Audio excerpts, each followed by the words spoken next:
city of Port Harcourt here in River State. We are reaching you with the newspaper review. You're very much welcome to the program. And if this is the first time you're seeing this video, you are in the right place. This is where we bring you the headlines across newspapers around Nigeria. We get to talk about the headlines. We analyze them right here on the show. And to do this analysis with me is Victor Sioku. You're welcome. Thank you, sir. Yes. Together, we're going to go through these headlines. Don't forget, you're also part of the analytic team. So drop your comments and your reactions on the comment section. We'd love to hear what you think about these headlines.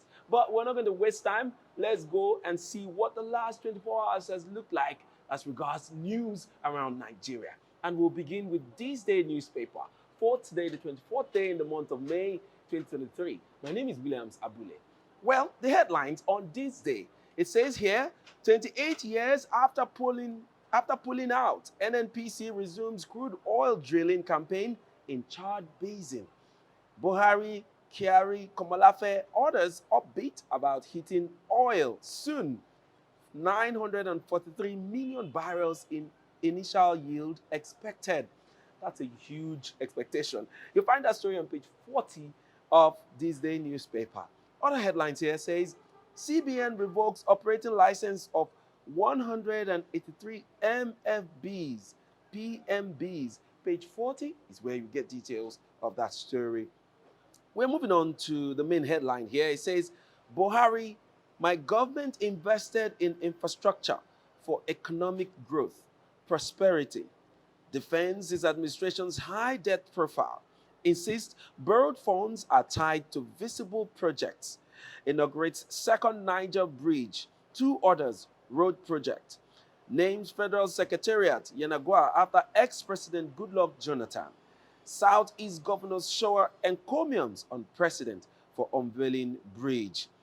And we also see a very fine picture of the president, that is Muhammadu Buhari, with other security officers in a very fine picture of them in their dinner attires, I'm sure. And then the headline there says, Buhari attends farewell regimental dinner. All right, let's get into the conversations and let's take on Buhari. And that's on the headline story, which says, my government invested in infrastructure for economic growth. Do you agree? I agree. When it comes to fiscal infrastructure, I would say that he did way better than the former governors. Okay, except Olusegun Obasanjo. Okay, so why do I say that? Because when you compare his 8 years to 6 years of Goodluck Jonathan, to be very frank with you, if you are talking about fiscal infrastructure, as in Amechi will say changes that you can see. Yeah. In terms of roads. Yes. Yeah. In terms of roads, in terms of railway, in terms of bridges, the government of Buhari did really, really nice with respect to those aspects. Okay. Let me still keep dwelling on those facts before we get into the others. Okay. So when you come to the road, you have the Lagos Ibadan. Unfortunately, they couldn't complete it. If you notice, this is more like Uhuru time. Everybody's running helter-skelter to commission projects. Okay, but unfortunately, many of these projects that have been commissioned might not be 100%. We are in Nigeria and such things happen. Remember back in the days now, during the Obasanjo era, when they wanted to commission, I think, a power station, and they brought in generators to start to put on the lights. Okay, so unfortunately, will I say unfortunately for them, when these projects are not 100% completed, we still get news that these projects were not fully completed and they did some sham commissioning. Okay, so aside those infrastructure, we still have issues of debt. Nigeria is owing so much. So you have collected so much money, okay, from the international market and the local market to put so much debt burden on Nigerians. How do we now pay for this infrastructure development that you've made? And aside that, we are also having issues that some of these projects were highly inflated. So how do Nigeria, out of the yes, there is a report that is 60 billion that we are owing, but at the end of the, I think from KPMG that it might hit 77 trillion by the time the government leaves office. Then you begin to wonder, how are we able to pay up these monies? And also, you start looking at security. And maybe this, I'll just use this time to do a little big, will I say, scorecard for the president. When it comes to security, I will also say that he did his lot. He did his best, but was his best enough? The answer is no. When you compare his 8 years and Goodluck Jonathan's 6 years, you find out that he put in so much work. And look at what has happened with Boko Haram. Boko Haram has been reduced. Let's face the fact. In as much as, yes, we know that we still have the bandits that have come.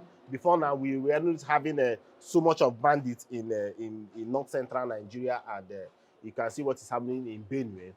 It wasn't like that. Not until this government came in and the numbers went so high. Yeah. Okay. So the part of this news, they mentioned about the second Niger bridge. Yeah. Okay. I've mentioned about the trains and the other roads, but for the second Niger bridge, it means a lot for the Southeasterners, whom have been saying or who have been agitating that the government of Buhari has not favored them. Okay, so but the Buhari government had also said that, see, I have given you this bridge because I know the importance of this bridge to your economy, and we cannot also take it out from the president, because the bridge serves so much for the region. Mind you, Onitsha is, no matter how dirty, or somebody even named Onitsha as the most dirtiest city in the world. Yeah, but no matter how dirty Onitsha is, we know that it is a gateway for many businesses. Yeah. And to think about it, if an economy, if you want to see an economy that is thriving, the economy must have people moving. There must be movement. Yeah. Go and check it. Think about it. Singapore, the US, London. You find out that Japan, you find out that in their major cities, there are movements. So you need people to move. You need commodities to flow. So in this case, the second Niger bridge, and mind you, the second Niger bridge is bringing a lot, because, mind you, Onitsha, for some persons to now do business around that corridor, due to the traffic, the bad roads and all that happens around, people don't do businesses around there. And opening up this channel means that places even as far as Ikote Epene, even as far as Aba, can trade from that point to Benin, to Asaba, to Lagos. Sure. So it has brought in so much will I say, goodies to the region. But now, what is the problem?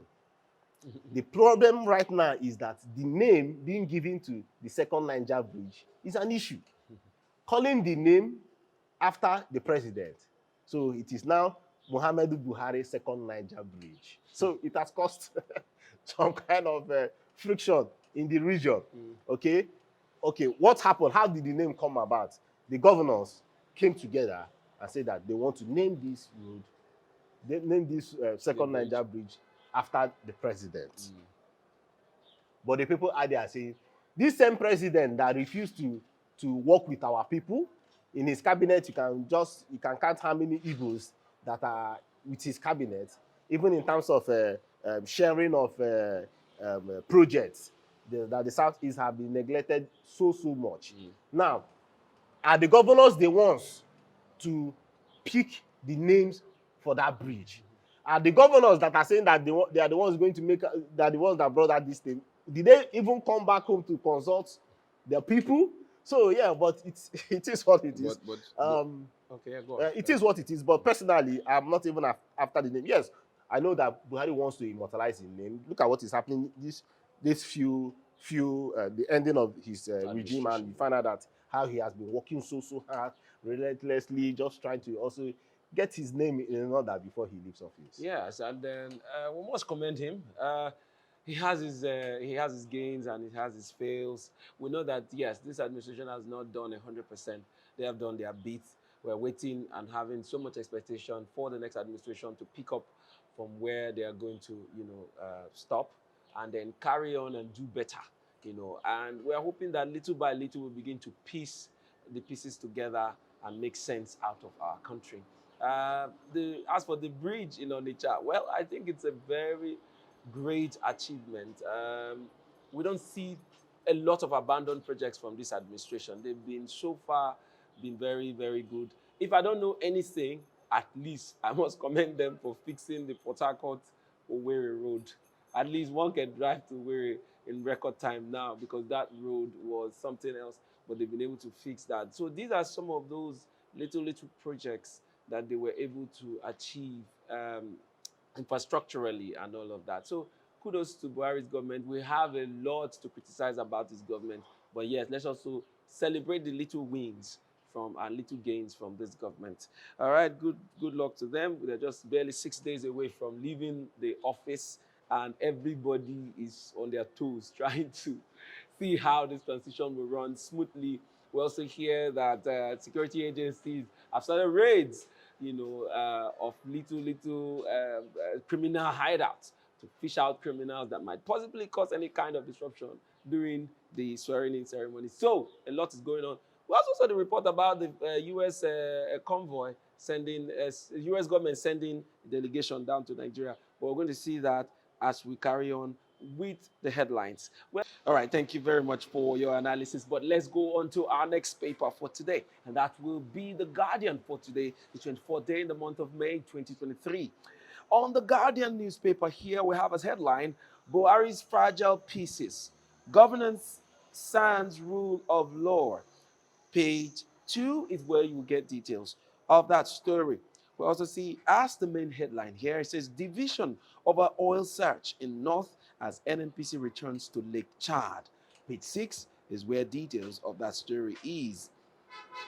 6 days to go. Buhari clears over 40 pending memos, appoints agency heads. News is on page 6 of the Guardian newspaper. Also there, we see Nigeria absent as African leaders fault global debt financing models. Page 15 is where details is. Well, we'll move on to this story still on the Guardian newspaper. It says, concerns as Buhari withholds Assent to sexual harassment bill, days to exit. Concerns as Buhari withholds Assent to sexual harassment bill, days to exit. Now, take this very last one. It says, Kogi AG versus AGF. Supreme Court cautions against harassment of Kogi officials pending outcome of suit. Page 3 is where you get details of that story. But this story caught my attention seriously, and that is the one about the sexual harassment bill, which on the paper here it says, concerns as Buhari withholds, let's listen to the language, withholds Assent to sexual harassment bill, days to exit. Why do you feel the president has refused to sign this bill? Because we know very well that this bill didn't just make it to the president anytime within the last few months. This matter has been up for some years now, and up till now, it is still on the president's table. 6 days to leave his office, he has yet to assent to this bill. What do you think is going on? Okay, I think he is not comfortable with it. Okay, because back in the days, he also had issues with the bill when it was sent to him.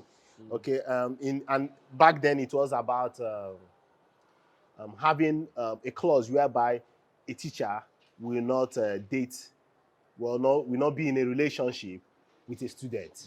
And he had problems with that. And he had problems with that, and they sent it back to the house. Both houses took it upon themselves and edited the bill, and they passed the bill after third reading. Then the House of Representatives passed there just 1 year ago, while the Red Chamber, that's the Senate, passed there about 2 years ago now. So this bill has been on the desk of the president and is causing so much concern. Okay, why is it causing so much concern? Because we cannot avoid the fact that we have more and more numbers of sexual offenders in our tertiary institution, and it is targeted. This bill is targeted towards the university space. Okay, and we cannot shy away. Okay, a report has also come out to say that 70% of the female students in tertiary institutions one way or the other, are sexually harassed. Okay. And yes, when we mention sexual harassment, our viewers should note that it's not just about rape. Okay. It might just be by voice, by talking in some nasty ways to your to your students. Okay. And it can also be sometimes lecturers, what they also do, reports say that they send nudes. Okay. One maybe for grades, and the other one just to tell you just need to come. Okay. And also we also have I've mentioned rape. We also have the rape side of the whole matter. And we also have cases whereby they just want to lure you that if you don't come their way, then they might fail you. So there are various ways that it's been reported that lecturers sexually harass, especially the female folks. Okay? We also have sexual harassment in our workplaces. Oh sure, But then it's not so common, but they're there. It happens. Are you sure it's not common? I think it's common because we have more workplaces than the universities, as in number of persons working than number of persons in schools. Okay, so I think that's come on, and to think of it. In the workplace, it also comes with the economy. It also comes with money. So would you want to lose your money? In school, they might say, I'm leaving this school after all, education is scam. Schooling is scam, okay? Okay. So, but it is something that needs to be looked into. And look at the goodies of this act is that it has made it possible that offenders can go up to 14 years imprisonment. Okay? And it has some nice clauses within it. So it's something that we should look into and make sure that this is being sorted. I don't know whether it can happen in the shortest possible time, okay? But also, let's also not forget the time when we are having issues with the president assenting on the Electoral Act. It really, in this program, we discussed about it, and finally it happened. But in this case, we need to also mention the fact that, see, students are going through a lot, okay, especially our female students. They are going through a lot, and this needs to be sorted out immediately, Mr. Bule. So I just hope, I don't know the miracles that might happen within these few days, but I just hope that this comes true. It's a very important bill, and we're hoping that the president will actually assent to it before leaving office and add to, some of the achievements from his government, because this bill will end up protecting our children, our female children, our girls in school, ladies, and our wives and sisters in the workplaces and all of that. And to think that Nigeria is one of those countries that have not had a bill that protects women in these lives. This is one of the first of its kind, and it would have been something. We have such bills in different states, though. Some states have, of course, laws that are already protecting their female students and children and all of that. But this will be a federal government law that will actually put a stop to some of the things we've heard.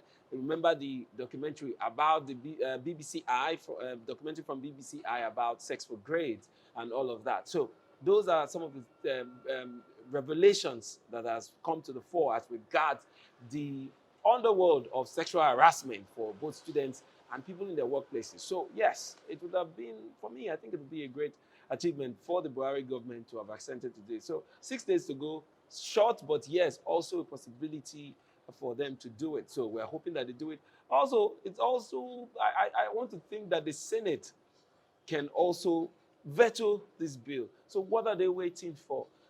They've given the president enough time. If I'm not mistaken, this bill has been up and down within the last 2 years or so.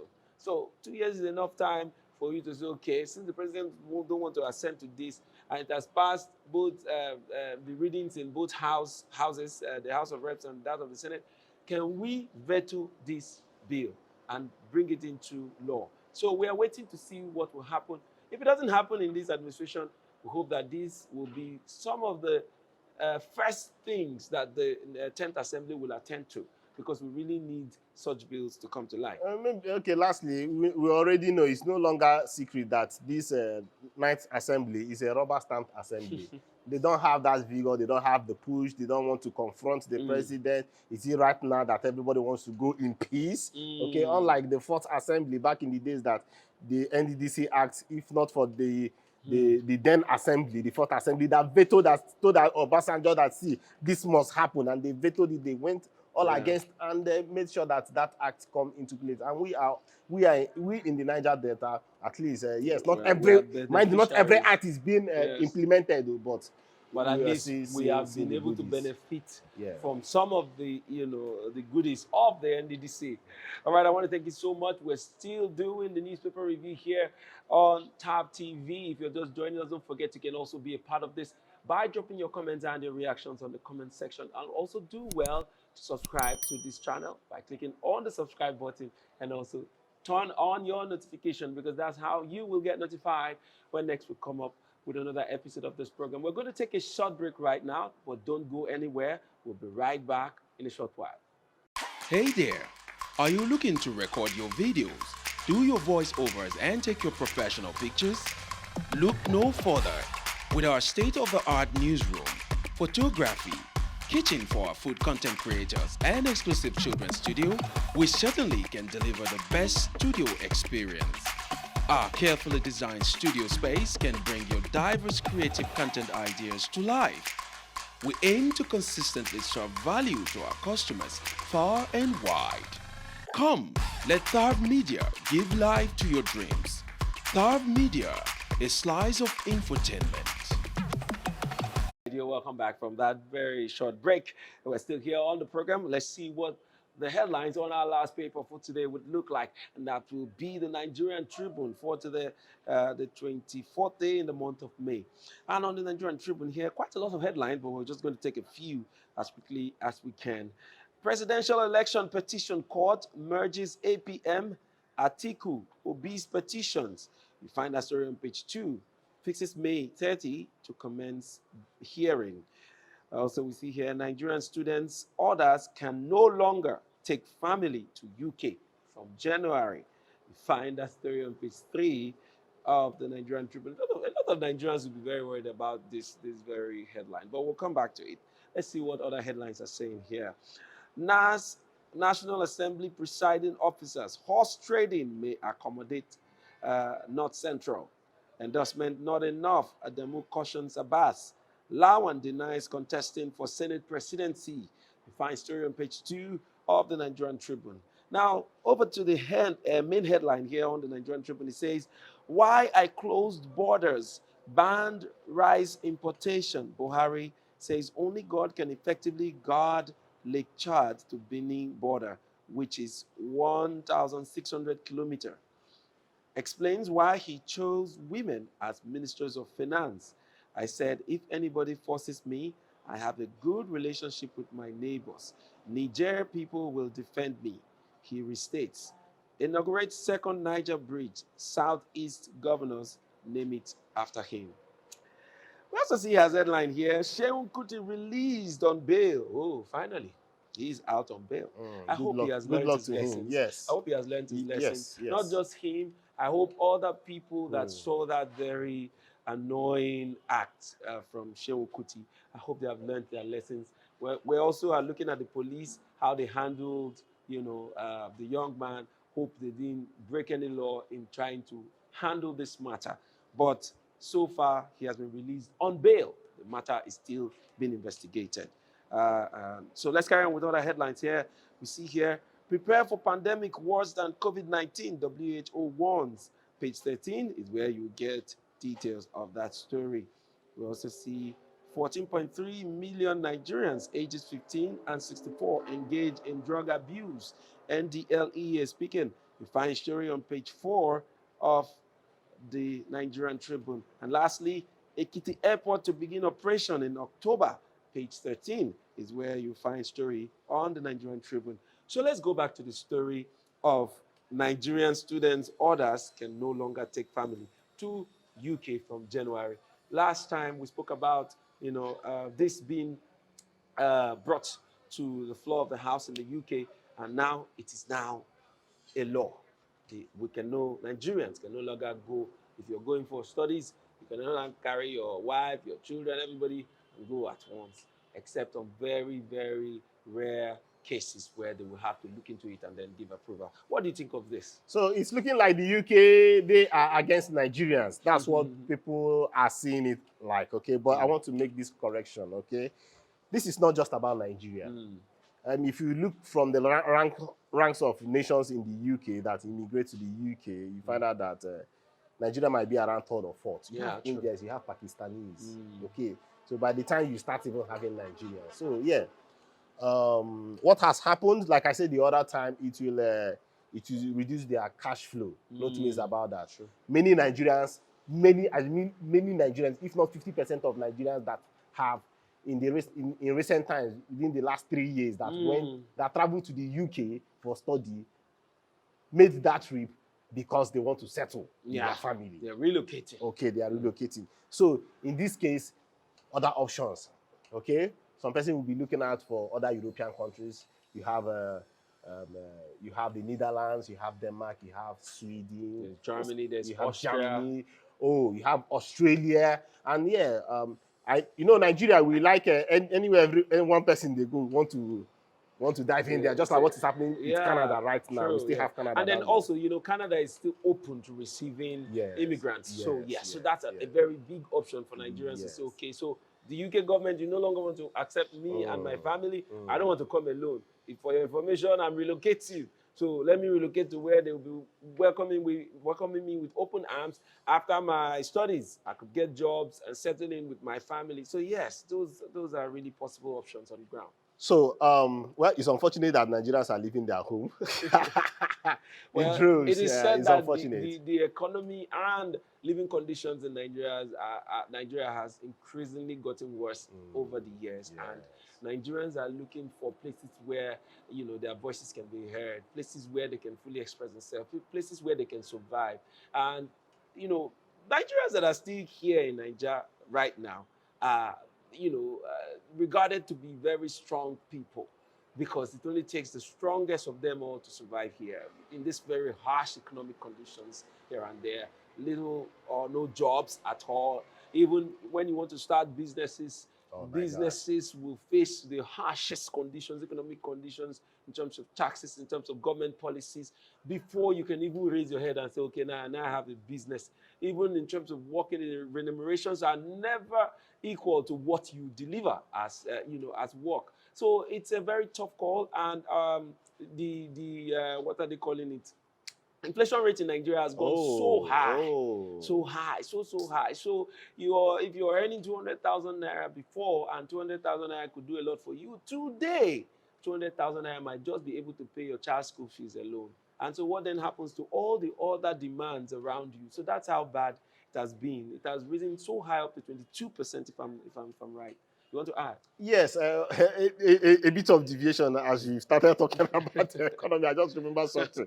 Now, back in the days, I was using More for Africa.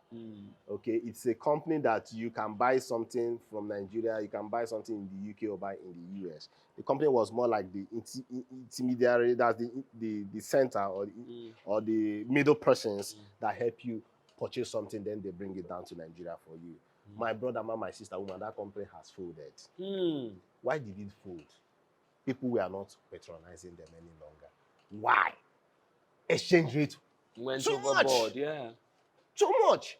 So back then, you can just maybe get 50K. With 50K, you get up to £100. With £100, you can buy this, pack the package and bring it down. Before you know it, be like, oh, you have saved yourself so much money than going to shops to go and buy those items. But right now, due to the inflation, the company folded, packed their bags, also ran away from the country. And this is just one company in the many that has folded. I mean, look at River State in case study.